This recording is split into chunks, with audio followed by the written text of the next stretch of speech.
Hi అండి, ఎలా ఉన్నారు? అందరూ బాగున్నారా? బాగుండాలి అని కోరుకుంటున్నాను. అలానే చాలామంది వచ్చి చిన్న చిన్న విషయాలకి కళ్ళం నీళ్ళు పెట్టేసుకుంటూ ఉంటారు. బోర్ను వాటర్ ట్యాప్ అని తిప్పేస్తూ ఉంటారు. బట్ అది చాలా వరకు తగ్గించుకోవటం ఉత్తమం. ఎందుకంటే కన్నీళ్ళు చాలా విలువైనయండి. నిజంగా ప్రతి చిన్నదానికి అవసరమైన దానికి దానికి కళ్ళల్లో నీళ్ళు పెట్టుకోవడం అది సున్నితత్వం అయితే అయి ఉండొచ్చేమో, కానీ దాన్ని ఈ రోజుల్లో అడ్వాంటేజ్ తీసుకుని మిస్యూజ్ చేసే వాళ్ళే చాలామంది ఉంటారు. చులకనగా చూసి ఆలోచించే వాళ్ళే ఎక్కువ ఉంటారు తప్ప బాధని అర్థం చేసుకునే వాళ్ళు అనేది ఎవరు ఉండరు.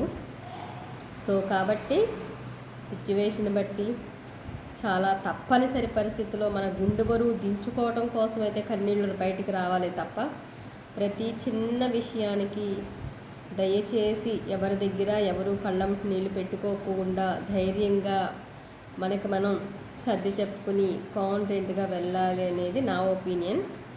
సో కన్నీళ్ళను కూడా చులకనగా చూసేవాళ్ళు ఎవ్వరూ చూడొద్దు. ఒక చుక్క కంట్లో నుంచి నీళ్ళు వచ్చినాయి అంటే వాళ్ళ అవతల వాళ్ళకి ఎంత బాధ లేకపోతే ఆ వాటర్ డ్రాప్ వచ్చింది అనేది, ఆ కన్నీటి చుక్క విలువను కూడా తెలుసుకోండి అవతల వాళ్ళు కూడా అనేది నేను జనరల్గా చెప్తున్నాను. Thank you.